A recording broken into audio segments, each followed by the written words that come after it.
AP ఉప ముఖ్యమంత్రి పవన్ కళ్యాణ్ అల్లూరి సీతారామరాజు జిల్లాలో కొన్ని కార్యక్రమాలు, కొన్ని నిర్మాణాలకు శంకుస్థాపన చేసే నిమిత్తం ఆ పర్యటనలో ఉన్నారు.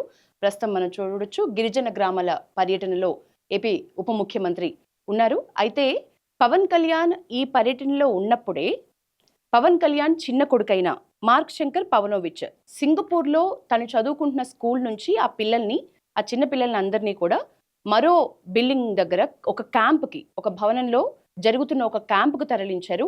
ఆ క్యాంప్లో ఉండగానే ఆ బిల్డింగ్లో అగ్ని ప్రమాదం చోటు చేసుకుంది. ఆ అగ్ని ప్రమాదంలో పవన్ చిన్న కుమారుడైన మార్క్ శంకర్ పవనోవిచ్ గాయాల పాలయ్యాడు. అంటే కాళ్ళు చేతులకు గాయాలయ్యాయి. అలాగే లంగ్స్లోకి, ఊపిరితిత్తుల్లోకి కూడా పొగ చేరి కొంత అస్వస్థతకు గురైన పరిస్థితిలో చిన్న కుమారుడు ఉన్నాడు.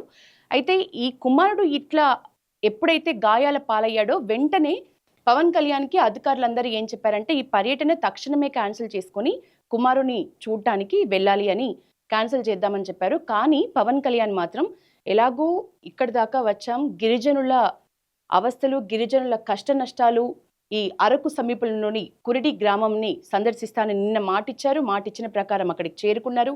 ఆ గ్రామం వెళ్ళి వాళ్ళ సమస్యలన్నీ తెలుసుకుని అక్కడ చేయాల్సిన అభివృద్ధి పనులకి ప్రారంభించే నేను కుమారుణ్ణి చూడటానికి వెళ్తాను అని చెప్పటం అనేది ఇప్పుడు సోషల్ మీడియాలో, అంటే ఒక ఉప ముఖ్యమంత్రి స్థాయిలో ఉన్న పవన్ కళ్యాణ్కి ఏ స్థాయిలో అభిమానులు ఉన్నారో ఇప్పుడు ప్రత్యేకంగా చెప్పాల్సిన అవసరం లేదు. కానీ ఒక కమిట్మెంట్ లీడర్గా మాత్రం పవన్ కళ్యాణ్కి చాలా పెద్ద గౌరవం కానీ, ఒక మంచి ఫ్యాన్ బేస్ కానీ ఉంది, కమిట్మెంట్ ఉన్న నాయకుడు అని. అదే మాటని ఇప్పుడు అక్షర సత్యం చేస్తున్న పవన్ కళ్యాణ్ని చూసి సోషల్ మీడియాలో అయితే మంచి మంచి మ్యూజిక్ బీజిఎమ్స్ వేసి చాలా వైరల్ అవుతున్నాయి వీడియోస్. దీనికి సంబంధించి ఒక పాత వీడియోని మనం ఇప్పుడు చూద్దాం.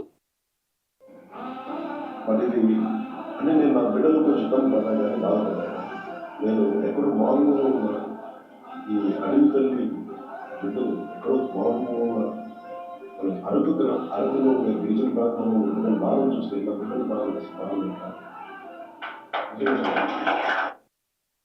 అప్పుడు క్లాప్స్ కొట్టారు కదా, నిజంగా అవే క్లాప్స్ 2018లో కొట్టిన క్లాప్స్ ఇప్పుడు మళ్ళీ పడుతున్నాయని చెప్పొచ్చు. ఎందుకంటే అప్పటి మాటలు నా పిల్లలకేమన్నా అయినా నేను తట్టుకుంటానేమో కానీ గిరిజన ప్రాంతాల్లో ఎక్కడో మారుమూల గ్రామాల్లో, మారుమూల ప్రదేశాల్లో ఉన్న పిల్లలు కానీ, అక్కడున్న ప్రజలు కానీ తలడిల్లితే నా మనసు తట్టుకోలేదు అన్న విధంగా 2018లో ఏవైతే మాటలు మాట్లాడిండో, ఒక కోయిన్సిడెంట్ నిజంగా ఇదే టైంలో అతను గిరిజన గ్రామాల పర్యటనలో ఉండటం, ఇదే టైంలో సొంత కొడుకుకి ఇట్లా అయినా కూడా ఇచ్చిన మాట ప్రకారం ఒక కమిట్మెంట్ ఉన్న నాయకుడిగా ఏ మాత్రం అధికారులు ఎంత చెప్పినా కూడా ఇవన్నీ క్యాన్సిల్ చేసుకుని వెళ్ళాలి.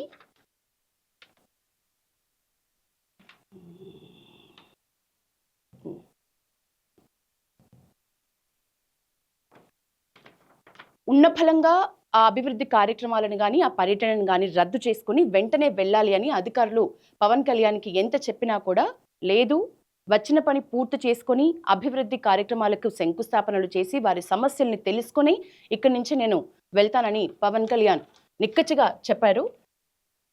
అధికారులు చెప్పినా వినకుండా ఏదైతే కమిట్మెంట్ ఇచ్చాడో ఆ కమిట్మెంట్ మీద నిలబడ్డాడు. అయితే ఇదే టైంలో ఒకవైపు సొంత కొడుకుకి గాయాల పాలయ్యి ఆ అబ్బాయి లంగ్స్లోకి కూడా, ఊపిరితిత్తులోకి కూడా ఆ పొగ చేరటం వల్ల అస్వస్థత గురయ్యాడు, హాస్పిటల్లో ఉన్నాడు.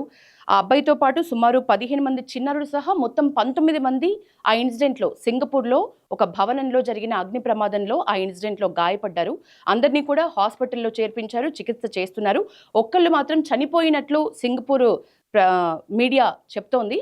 చూడాలి నిజానిజాలనేది రేపటి వరకు క్లియర్గా వచ్చే అవకాశం ఉంది. అయితే ఏదేమైనప్పటికీ కూడా ఇదే టైంలో పవన్ కళ్యాణ్ ఏదైతే పర్యటనలో ఉన్నారో ఆ పర్యటన రిలేటెడ్ ఇదే సమయంలో మరొక ఇన్సిడెంట్ కూడా జరిగింది. ఏపీ ఉప ముఖ్యమంత్రి పవన్ కళ్యాణ్ విశాఖపట్నానికి వచ్చిన సమయంలోనే జేఈఈ మెయిన్స్ పరీక్షలు రాయటానికి ఒక 30 మంది విద్యార్థులకు పవన్ కళ్యాణ్ వస్తున్న కాన్వాయ్ వల్ల, ఈ ట్రాఫిక్ని ఆపటం వల్ల వాళ్ళకి ఎగ్జామ్ హాల్కి చేరుకోవటం ఆలస్యమైంది, ఎగ్జామ్ రాసే అవకాశాన్ని వాళ్ళు కోల్పోయారు. దానికి సంబంధించిన వీడియో ఇది.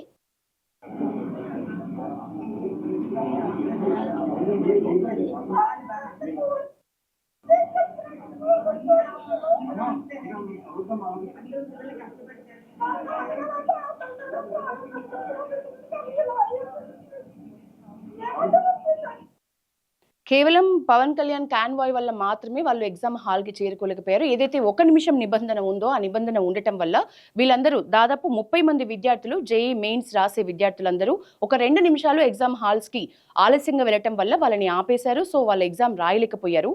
ఈ వీడియోలు ఏవైతే సోషల్ మీడియాలో వైరల్ అవుతున్నాయో ఈ పర్యటనలో ఉన్న ఏపీ ఉప ముఖ్యమంత్రి పవన్ కళ్యాణ్ దీనిపై కూడా ఆరా తీయమని అధికారులకు ఆదేశించారు. వారి కాన్వాయ్ ఏదైతే కేంద్రం దగ్గరికి వెళ్లే దారుల్లో ఎంతసేపు ట్రాఫిక్ ని నియంత్రించారు, ఏ ఏరియాల్లో నియంత్రించారు, ముఖ్యంగా సర్వీస్ రోడ్లో ఉన్న ట్రాఫిక్ ని. ఎందుకంటే ఎగ్జామ్ హాల్ ఒకవేళ మెయిన్ రోడ్ మీద ట్రాఫిక్ ఉన్నా ఏదైనా సర్వీస్ రోడ్ ని పట్టుకొని విద్యార్థులు వెళ్లే అవకాశం ఉంటుంది. సో సర్వీస్ రోడ్లో కూడా ఏమైనా ట్రాఫిక్ ని నియంత్రించారా అనే అంశాల్ని పూర్తిగా విచారించి ఒక సమగ్ర నివేదిక తమకు అందజేయమని చెప్పేసి ఏపీ ఉప ముఖ్యమంత్రి పవన్ కళ్యాణ్ చెప్పాడు. సో ఇవి రెండు కూడా ప్రస్తుతం సొంత కొడుకు హాస్పిటల్లో ఉన్న కమిట్మెంట్ మీద ఉండి ఆ కమిట్మెంట్ని మిస్ చేయకుండా పర్యటనలోనే ఉండటం, అది పూర్తి చేసుకుని రేపటికల్లా సింగపూర్కి వెళ్లే అవకాశాలు ఉన్నట్లు చెప్తున్నారు పవన్ కళ్యాణ్ సంబంధించి అధికారులందరూ. సో దాంతోపాటు సేమ్ ఈ ఇష్యూ పైన కూడా సమగ్ర నివేదిక పవన్ కళ్యాణ్ ఇవ్వమని చెప్పేసి ఆదేశించారు. సో ఉప ముఖ్యమంత్రి హోదాలో ఉన్న పవన్ కళ్యాణ్ సొంత కొడుకు కన్నా కూడా ప్రజలకి ఏ స్థాయిలో ఇంపార్టెన్స్ ఇస్తారు అనే ఒక క్లారిటీ, అలాగే ఈ పిల్లలకి చూడాలి, ఈ పిల్లలు నిజంగా ట్రాఫిక్ వల్లే, ఇతని కాన్వాయ్ వల్ల, పర్యటనలో ఉన్న కాన్వాయ్ వల్ల, ట్రాఫిక్ వల్లే వీళ్ళు లేట్ అయిన పరిస్థితి ఉంటే చూడాలి. మరి ఉప ముఖ్యమంత్రి హోదాలో ఉన్న పవన్ కళ్యాణ్ నిజంగా ఈ 30 మంది స్టూడెంట్స్కి, ఎందుకంటే జేఈ మెయిన్స్ పరీక్ష అంటే ఎంతో ప్రిపేర్ అయ్యి ఉంటారు, అది చాలా కఠినతరమైన పరీక్ష. సో దానికి ప్రిపేర్ అయ్యి రాయలేకపోయారు కాబట్టి వారికి ఏమైనా మరి ఉపశమనం ఏపీ ఉప ముఖ్యమంత్రి వల్ల కలుగుతుందా లేదా చూడాలి. ఏదేమైనా మొత్తానికి ఏపీ ఉప ముఖ్యమంత్రి 30 మంది విద్యార్థుల విషయంలో కూడా ఏం చేయబోతారనేది మనకు దాదాపు తెలిసే అవకాశం ఉంటుంది. ఆ అగ్ని ప్రమాదం జరిగిన బిల్డింగ్ని మనం ఇక్కడ చూడొచ్చు.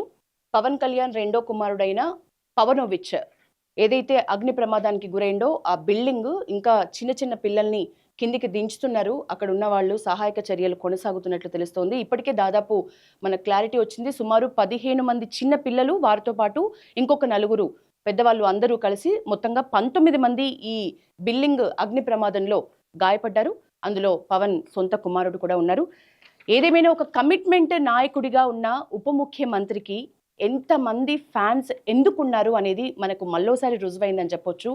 అరకు పర్యటన ఏదైతే గిరిజన గ్రామాల సందర్శన ఉందో అది పూర్తి చేసుకునే సింగపూర్కి పవన్ కళ్యాణ్ వెళ్లే పరిస్థితి ఉంది అని అధికారులు కూడా తేల్చి చెప్పారు. ఇది ఇవాల్టి ఒక ప్రత్యేక topic. Stay tune to Pallavi TV.